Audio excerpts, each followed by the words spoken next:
तो चलिए शुरू करते हैं। Hello and very good evening to all of you. आपका स्वागत है आज की क्लास में। आज की क्लास अपने में बहुत ज़्यादा खास है। दरअसल मैं आपको लगातार क्लासेस के अंदर यह बताता हुआ आ रहा हूं कि यह हफ्ता नोबेल प्राइजेस की अनाउंसमेंट के लिए रिजर्व हो चुका है। इस हफ्ते लगातार नोबेल प्राइजेस की घोषणा होती जाएंगी और हमारे लिए यह समझना बहुत ज़्यादा ज़रूरी है। तो इसी क्रम में आज शांति नोबेल पुरस्कार की घोषणा हो चुकी है। और अगर एक बात ध्यान दी जाए इसको लेकर के, तो शांति का जो ये नोबेल पुरस्कार होता है ना, यह अन्य सभी पुरस्कारों के अंदर बहुत ज्यादा खास होता है। तो पूरी दुनिया में ही इसको लेकर के बहुत ज्यादा वेट रहता है, सभी बहुत ज्यादा इंतजार करते हैं। तो अब सभी का इंतजार इस नोबेल पीस प्राइज को लेकर के पूरी तरह से खत्म हो चुका है, क्योंकि बहुत ज्यादा कंपटीशन था। अगर लिस्ट को बात की जाए, सिर्फ यह बताया जाए कितनी दावेदारियां थी, तो इसके अंदर दावेदारियां थी 318। बहुत बड़ी बात है, पूरी दुनिया के 318 लोगों और संस्थाओं ने इसके अंदर अपना नाम भेजा था और उसके बाद उन नामों में से कोई एक नाम सिलेक्ट करना था।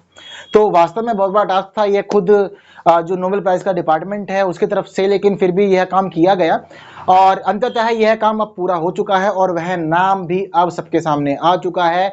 और नोबेल डिपार्टमेंट जो है हमारा, जो ये प्राइज की घोषणा करता है, उसकी तरफ से औपचारिक घोषणा भी आ गई है। ठीक है, तो बहुत सारे नाम अब तक यह थे, असमंजस्य में रहे थे। और साथ ही आप एक ध्यान देने वाली बात मैं आपको यह बता दूं कि इस बार जो 318-19 नाम आए थे ना दावेदारी के लिए, यह चौथी बार ऐसा हुआ है कि इतने ज्यादा नाम नोबेल पीस प्राइज के लिए आए हों। तो चौथी बार है, ये भी बड़ी बात है। इतने नाम वैसे अमूमन आते ही नहीं है, कम नाम ही रहते हैं। तो मुझे उम्मीद है कि शायद आपको पता लग गया होगा, नहीं पता लगा तो अच्छी बात है, आपको बता देता हूँ कि नोबेल पीस प्राइज का जो यह अवार्ड है, यह किसको मिला। तो Nobel Peace Prize award goes to World Food Programme. World Food Programme है, अपने आप में बहुत ज्यादा खास है। आप नाम से समझ पा रहे होंगे क्या है, फूड को लेकर के है। ठीक है, दूसरी बात क्या है इसके अंदर, वर्ल्ड। तो यानी कि जो ये वर्ल्ड फूड प्रोग्राम है ना, यह ऐसी संस्था है, एक एजेंसी है, जो एजेंसी पूरे विश्व में खाद्य पदार्थों को लेकर के काम करती है, खाद्य सुरक्षा को सुनिश्चित करती है। दूसरी महत्वपूर्ण बात क्या है इसके अंदर कि यह जो एजेंसी है, यह एजेंसी पूरी दुनिया में भुखमरी मिटाने का महत्वपूर्ण काम करती है।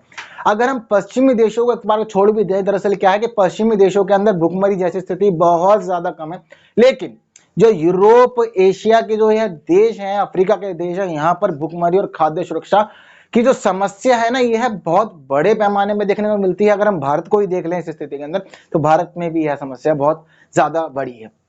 तो ऐसी स्थिति में कहीं ना कहीं वर्ल्ड फूड प्रोग्राम के द्वारा लिया गया है यह इनिशिएटिव बहुत ज्यादा इंपॉर्टेंट माना जाता है, बहुत ज्यादा महत्वपूर्ण माना जाता है। और अगर एक चीज देखी जाए तो ऐसा माना जाता है कि यह WFP हर साल, यानी कि एक साल में यह लगभग 83 देशों के 91.4 मिलियन, बहुत बड़ी संख्या अपने आप में, 91.4 मिलियन पीपल्स को तक यह खाना पहुंचाते हैं, उन तक यह सहायता पहुंचाते हैं। क्योंकि हम अगर आंकड़ा देखें तो एक बड़ा आंकड़ा यह देखने को मिलता है कि हर साल काफी लोगों की जो मौत है वह भुखमरी की वजह से हो जाती है, उन तक खाना नहीं पहुंच पाता या वह अपनी आजीविका अर्जित करने में सक्षम नहीं है। चलिए इससे जुड़े हुए विभिन्न प्रावधानों को ले लेते हैं, विभिन्न चीजों पर चर्चा कर लेते हैं। अब तो जो मुख्य इनिशिएटिव बता चुका हूं आपको कि भाई भूख की समस्या को निपटाने के लिए उल्लेखनीय योगदान दिया है WFP ने। WFP की वजह, इसकी वजह से ही इसको यह अवार्ड इस बार दिया गया है। साथ ही ध्यान देने वाली बात तो यह भी है कि WFP आखिरी समय तक रिजल्ट घोषित होने तक भी ना टॉप 3 नंबर पे भी नहीं था, यानी कि इसकी जो संख्या थी वह बहुत नीचे थी। लेकिन उसके बावजूद कहीं ना कहीं डिपार्टमेंट को लगा कि यह अवार्ड जो है यह वर्ल्ड फूड प्रोग्राम को ही जाना चाहिए। अगर हम पिछले साल की बात करें तो सन 2019 का यह अवार्ड किसको मिला था, तो सन 2019 का यह अवार्ड AB अहमद अली को मिला था। AB अहमद अली कौन है, यह इथोपिया के प्रधानमंत्री हैं। तो इथोपिया के प्रधानमंत्री को यह अवार्ड गया था। क्यों गया था, क्योंकि इनका एक पड़ोसी है, पड़ोसी का नाम है एट्रिया। तो पड़ोसी देश है एट्रिया। एट्रिया को साथ इन लोगों के क्या था कि सीमा विवाद चल रहे थे, लगातार सीमा विवाद था, तनाव बना हुआ था, संघर्ष चल रहा था। तो ऐसी स्थिति में एबी अहमद अलीम ने क्या करा, यह बीच में आए और आने के बाद इन्होंने दोनों देशों के मध्य एक मध्यस्थता का रास्ता अपनाया और दोनों देशों के बीच चल रहे इस लंबे विवाद को खत्म कर दिया, सुलझा लिया। तो कहीं ना कहीं उस समय इस प्रक्रिया को, प्रतिक्रिया को बहुत ज्यादा महत्वपूर्ण समझा गया, बहुत ज्यादा महत्व दिया गया। इसीलिए एबी अहमद अली को सन 2019 का नोबेल पीस प्राइज का अवार्ड दिया गया था। आगे थोड़ा सा और चीजें समझ लेते हैं इसकी। तो घोषणा कहां से हुई, घोषणा हुई थी नॉर्वे से। नॉर्वे की जो नोबेल कमेटी है, नोबेल कमेटी की तरफ से नॉर्वे में यह घोषणा की गई कि इस साल का नोबेल पीस प्राइज जाएगा वर्ल्ड फूड प्रोग्राम को। उसके द्वारा किए गए खाद्य के क्षेत्र में, खाने की सुरक्षा के क्षेत्र में महत्वपूर्ण योगदान की वजह से। इस साल का बता चुका हूँ कि 300 से ज्यादा लोगों ने और संस्थाओं ने इसके अंदर अपने नाम भेजे थे, दावेदारी की थी। लगभग अनुमान है कि 318-19 नाम इसके अंदर आए थे, जो संख्या बहुत ज्यादा बड़ी है। 318-19 में से केवल एक नाम सिलेक्ट करना है। कहते हैं ना कि विनर तो केवल एक ही हो सकता है, वह विनर यह हो चुका है, इसके सर पे यह सहरा बंध चुका है, जीत का ताज लग चुका है। ठीक है ना, अगली बात कर लेते हैं WFP क्या है। WFP को लेकर के बातें कर लेते हैं, जो जरूरी भी है क्लास को लेकर के। अब तक हमने यह समझ लिया कि हाँ इस साल किसको मिला, क्यों मिला। साथ ही हमने यह समझ लिया कि लास्ट ईयर किसको यह नोबेल पीस प्राइज मिला था और क्यों मिला था। आगे समझने वाली बात क्या है कि WFP है क्या, वर्ल्ड फूड प्रोग्राम दरअसल है क्या, यह समझने की बात है। तो यह UN एजेंसी है। अब UN से तो हर कोई वाकिफ है, आप भी अच्छे से जानते हैं। UN means United Nation Organisation, दुनिया का सबसे बड़ा अंतरराष्ट्रीय संगठन है। तो UN की यह एजेंसी है, तो यूनाइटेड नेशन एजेंसी है ये। मुख्य उद्देश्य क्या रखे हुए उन्होंने, पूरे दुनिया के अंदर भुखमरी मिटाने के लिए और खाद्य सुरक्षा के क्षेत्र में काम करना होता है इसको। सन 2019 में यह बताया गया था कि यह जो अवार्ड है वो एक साल के लिए मिलता है। पिछले साल के नॉर्मल दिखाया था कि क्या गतिविधियां रही, किस प्रकार काम थे, या किसी खास काम के लिए दिया था। तो सन 2019 में 88 देशों के अंदर लगभग 100 मिलियन लोगों तक इन्होंने खाना पहुंचाया था, खाद्य सुरक्षा सुनिश्चित की थी तथा भुखमरी से लोगों को बचाने की कोशिश इन्होंने करी थी। तो आज की क्लास दरअसल बहुत ज्यादा इंपॉर्टेंट है, बहुत सारी चीजों पर डिस्कस करने वाले हैं हम, इसलिए क्लास को बनी रहिएगा, लगातार क्लास को अंत तक देखिएगा। आखिरी में हम यह भी बात करेंगे कि यह प्राइज क्यों दिया जाता है, क्यों इसका प्राइज का नाम नोबेल ही है। ठीक है, इससे जुड़ी हुई बातें भी हम करेंगे। तो सन 2019 में क्या हुआ था कि 88 देशों के लगभग 100 मिलियन लोगों तक इस संस्था के द्वारा, एजेंसी के द्वारा खाना पहुंचाया गया था।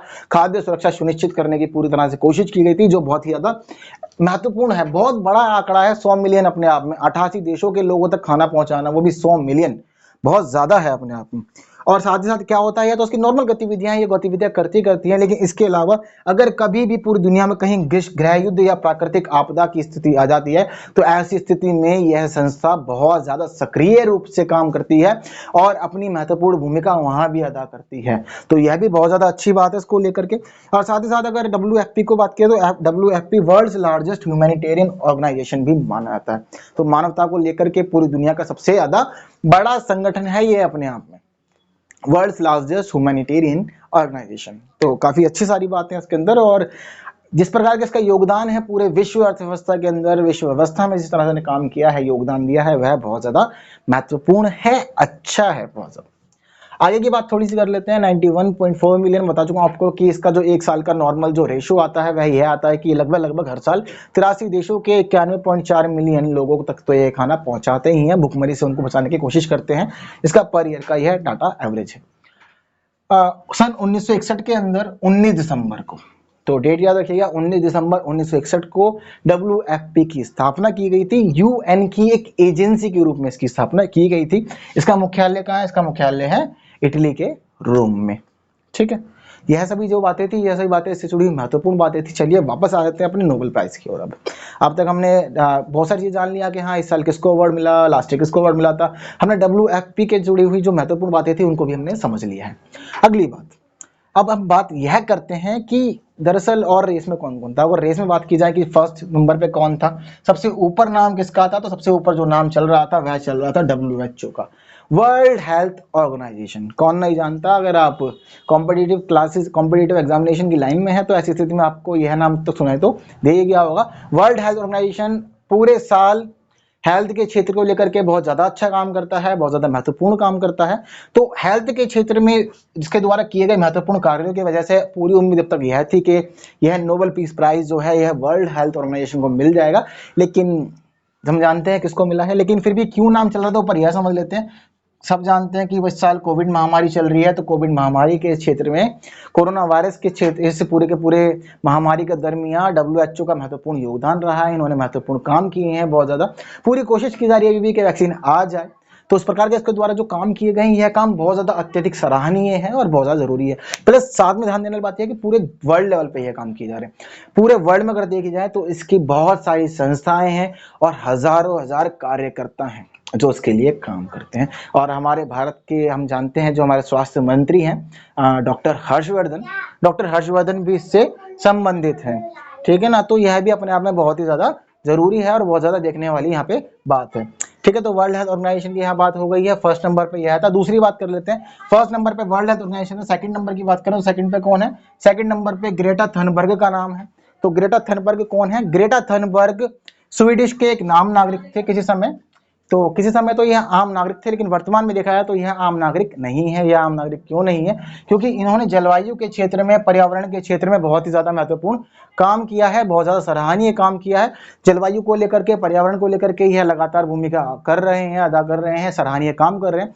केवल इतना ही नहीं, इन्होंने इन चीजों को अपने तक ही सीमित नहीं रखा, बल्कि बाकी लोगों तक भी पहुंचाया। यानी कि जो स्वीडन के जो युवा थे, जो वहां के आम नागरिक थे, उन लोगों को पर्यावरण के प्रति जागरूक करा, जलवायु के प्रति जागरूक करा। जिस प्रकार से आजकल ग्लोबल वार्मिंग हो रही है, क्लाइमेट चेंज हो रहा है, वह सभी चीजें आम नागरिकों को बताई, लोगों को बताई, तो वह सभी भी क्या हुआ कि जलवायु के क्षेत्र में, पर्यावरण के क्षेत्र में काम करने के लिए साथ में आए। तो ऐसा माना बताया जा रहा है कि ग्रेटा थनबर्ग का जो नाम है, यह एक पर्यावरण कार्यकर्ता है। तो जो वहां के सांसद थे स्वीडन के सांसदों के द्वारा इनका नाम सजेस्ट किया गया था UN peacekeeping Nobel Peace Prize के लिए इस साल के। तो बहुत अच्छी बात थी। तीसरी बात देख लेते हैं, तीसरा जो नाम था इसके अंदर, थर्ड नंबर पे जो नाम लगातार बना हुआ था, यहाँ भी पूरी तरह से उम्मीद थी कि यह नोबेल पीस प्राइज यहाँ चला जाएगा। तो यह नाम है जेसिंडा आर्डर्न, ठीक, जेसिंडा आर्डर्न यह नाम है। इनका थर्ड प्लेस था इसके अंदर, जो उम्मीद की जा रही थी कि हाँ यहाँ भी मिल सकता है। यह कौन है? यह न्यूजीलैंड के प्राइम मिनिस्टर है, ठीक है। तो नाम याद रखिएगा कौन है, यह न्यूजीलैंड के प्राइम मिनिस्टर। इनका पद अपने आप में बहुत ज्यादा महत्वपूर्ण है। अब यह दावेदारी क्यों कर रही थी, यह समझने वाली बात है। दरअसल सन 2019 में न्यूजीलैंड में चर्च पे एक हमला हुआ था, यह बहुत बड़ा हमला था और यहाँ बहुत ज्यादा नुकसान हुआ था उस समय। तो न्यूजीलैंड के चर्च पे यह हमला हुआ था, लेकिन हमला होने के बावजूद जो यह जेसिंडा आर्डर्न है, इनके द्वारा बहुत ज्यादा महत्वपूर्ण काम किए गए। त्वरित रूप से दोबारा चर्च को पूरी तरह तैयार कर दिया गया, चर्च को खड़ा कर दिया, और जो आम नागरिक से कोशिश की गई उनके जनजीवन को कम से कम प्रभावित होने दिया जाए और जल्द से जल्द जो भी सुझाव उपाय किए जा सकते हैं वह सभी उपाय जल्द से जल्द किए जाए। केवल इतना ही नहीं, कोरोना महामारी के दरमियान भी इन्होंने बहुत ज्यादा सक्रिय भूमिका निभाई और अपने देश के नागरिकों को कोरोना महामारी से बचाने के लिए इनके द्वारा उठाए गए जो कदम थे, यह बहुत ज्यादा महत्वपूर्ण माने गए। तो जेसिंडा आर्डर्न इस वजह से थर्ड नंबर बनी हुई थी। तो याद रखने वाली बात है कि हाँ, ऊपर की जो मेन थर्ड पोजीशन थी, तीनों की तीनों पोजीशन थी, उन पे कौन कौन था? तो फर्स्ट पोजीशन पे WHO, सेकंड पोजीशन पे ग्रेटा थनबर्ग और तीसरी पोजीशन पे जेसिंडा आर्डर्न। तीनों नाम याद रखने का जरूरी है। तो यह सभी बात हो गई नोबेल प्राइज को लेकर के, नोबेल पीस प्राइज को लेकर के किसको मिला, ठीक है। लास्ट ईयर किसके पास था? हमने WFP को भी समझ लिया है, हमने यह भी समझ लिया कि ऊपर की 3 पोजीशन पे कौन था। अब सबसे महत्वपूर्ण बात पे आते हैं। अब हम यह बात समझते हैं कि नोबेल प्राइज जो दिए जा रहे हैं, ये क्यों दिए जा रहे हैं और किस लिए, इनका महत्व क्या किस प्रकार है, ठीक है। तो इनसे जुड़ी बातों को भी थोड़ा समझ लेते हैं। तो जो यह प्राइज है, यह अल्फ्रेड नोबेल के नाम पे दिए जाते हैं। अल्फ्रेड नोबेल जो है यह स्वीडन के वैज्ञानिक थे। तो अल्फ्रेड नोबेल के नाम पर यह पुरस्कार दिए जाते हैं, इसीलिए इनको नोबेल प्राइज कहा जाता है। पर ये प्राइज दिए क्यों जा रहे हैं, यह भी सोचने वाली बात है और बहुत जरूरी बात है। दरअसल अल्फ्रेड नोबेल के द्वारा विस्फोटक डायनामाइट का प्रयोग किया गया था। अगर आपने पढ़ा है साइंस एंड टेक के मामले में, थोड़ा सामरिक चीजों जान, तो आप डायनामाइट से तो परिचित होंगे। डायनामाइट का इस्तेमाल हम क्या करते हैं कि युद्धों में प्रयोग किया जाता है और दूसरे देश की सेनाओं को नुकसान पहुंचाने के लिए इसको इस्तेमाल किया जाता है। तो क्या हुआ था, दरअसल अल्फ्रेड नोबेल ने डायनामाइट का आविष्कार किया था, लेकिन जब इनके डायनामाइट का इन्होंने आविष्कार कर दिया था, तो इन्होंने यह देखा कि इनके द्वारा आविष्कार किए गए डायनामाइट का प्रयोग युद्धों में हो रहा है, जिसकी वजह से लोगों की जान जा रही है। तो ऐसी स्थिति में यह इस चीज को देख करके बहुत ज्यादा परेशान थे और इनको इस चीज पे बहुत ज्यादा दुख हुआ कि मेरे द्वारा किए गए आविष्कार का इस प्रकार से प्रयोग किया जा रहा है। तो अंत में जब इनकी मौत होने वाली थी, तो इन्होंने अपनी एक वसीयत तैयार की। उनकी वसीयत इस प्रकार थी कि मेरे द्वारा जो भी धनराशि इकट्ठी की गई जिंदगी में, मेरी जो भी संपत्ति है, वह सभी संपत्ति चैरिटी में चली जाएगी। उसका एक ट्रस्ट बनाया जाएगा और उस ट्रस्ट से उन लोगों को सम्मानित किया जाएगा जिनके द्वारा किए जा रहे कार्य मानवीय जीवन को बहुत ज्यादा प्रभावित कर रहे हैं और मानव के जीवन के लिए बहुत ही ज्यादा महत्वपूर्ण है। तो इस प्रकार के जो भी लोग आविष्कार करते हैं या कार्य करते हैं, उन लोगों को यह अवार्ड दिया जाएगा। तो कहीं ना कहीं इनके द्वारा जब यह इनको लगा कि मेरे द्वारा की गई यह गलती है, वैसे तो खैर सभी पूरी दुनिया इसको डायनामाइट को इस्तेमाल करती है क्षेत्र के अंदर, पर इनको लगा कि मेरे द्वारा की गई है गलती है, जिसका इस्तेमाल गलत क्षेत्र में हो रहा है, तो इसलिए इन्होंने ये सभी चीजें प्रावधान किए थे। एक वसीयत तैयार की गई थी, तो इनकी जो विल बनाई गई थी, उनकी विल के हर काम चल रहा है, ट्रस्ट बनाया गया था, तो इसमें यह भी प्रावधान है कि उसके ऊपर जितना भी ब्याज आएगा उसकी ब्याज से इसको लगातार चलाते रह जाएगा। तो इस प्रकार से काम इसमें चल रहा है। इसके अंदर एक जो क्षेत्र है, ऐसे इसके अंदर मुख्य रूप से 6 क्षेत्रों में यह अवार्ड दिया जाता है। 6 क्षेत्र कौन कौन से हैं? मेडिसिन का क्षेत्र है, इसके अंदर फिजिक्स का क्षेत्र है, केमिस्ट्री का क्षेत्र है, पीस का क्षेत्र है, इसके अलावा लिटरेचर है एंड इकोनॉमिक्स है। तो इन 6 क्षेत्रों के अंदर यह अवार्ड दिया जाता है। और साथ ही यह कि हर एक फील्ड के लिए इसके अंदर 1 करोड़ स्वीडिश क्रोनर अलॉट किए गए हैं। अगर हम 1 करोड़ स्वीडिश क्रोनर का अमाउंट इंडियन रुपीज में समझे तो उसका मतलब है लगभग 8 करोड़ 25 लाख रुपए। तो जो अपने आप में बहुत ज्यादा बड़ी रकम है। यह अवार्ड एक फील्ड के लिए सुनिश्चित इसके अंदर किया गया है। तो इसकी शुरुआत कब हुई थी? सर 1901 में पहली बार नोबेल अवार्ड दिए गए थे। यह कब दिए जाते हैं? यह हर साल 10 दिसंबर को दिए जाते हैं। तो 10 दिसंबर 1901 के अंदर पहली बार नोबेल प्राइज दिए गए थे। क्यों दिए गए थे? सन 1901 में 5वीं पुण्यतिथि थी अल्फ्रेड नोबेल की। तो 5वीं पुण्यतिथि से यह कार्यक्रम शुरू किया गया था और सन 1991 से यह लगातार दिए जा रहे हैं विभिन्न क्षेत्रों के अंदर। 1901 में जब यह दिया गया तो यह 5 क्षेत्रों में दिया गया था। उस समय जो 5 क्षेत्र थे वह थे medicine, chemistry, physics, peace and इसके अलावा लिटरेचर। तो इन सभी क्षेत्रों में यह अवार्ड तब से दिए जा रहे हैं। 1991 से ये लगातार सक्रिय हैं और दिए जाते जा रहे हैं। तो इस साल भी यह दिए जा रहे हैं। सबके नामों की घोषणा लगातार इनकी तरफ से हो रही है। तो वैसे मुझे उम्मीद है कि आपको क्लास के अंदर बहुत कुछ समझ में आया होगा, इंटरेस्टिंग रही क्लास और इससे जुड़ी हुई बातें आपने अच्छे से समझी होंगी। परीक्षा से बहुत सारे प्रश्न बन सकते हैं इसके अंदर, तो टॉपिक अच्छे से तैयार रखिएगा। एंड बाकी इस प्रकार की वीडियोस के लिए बने रहे हैं हमारे चैनल पे। ऐसी वीडियोस आपके लिए लगातार आती रहेंगी, जिससे आपका जो नॉलेज है वह लगातार बढ़ता है। बाकी वीडियो लाइक करें, बाकी लोगों तक शेयर करें। And in the last, thank you so much for watching this video.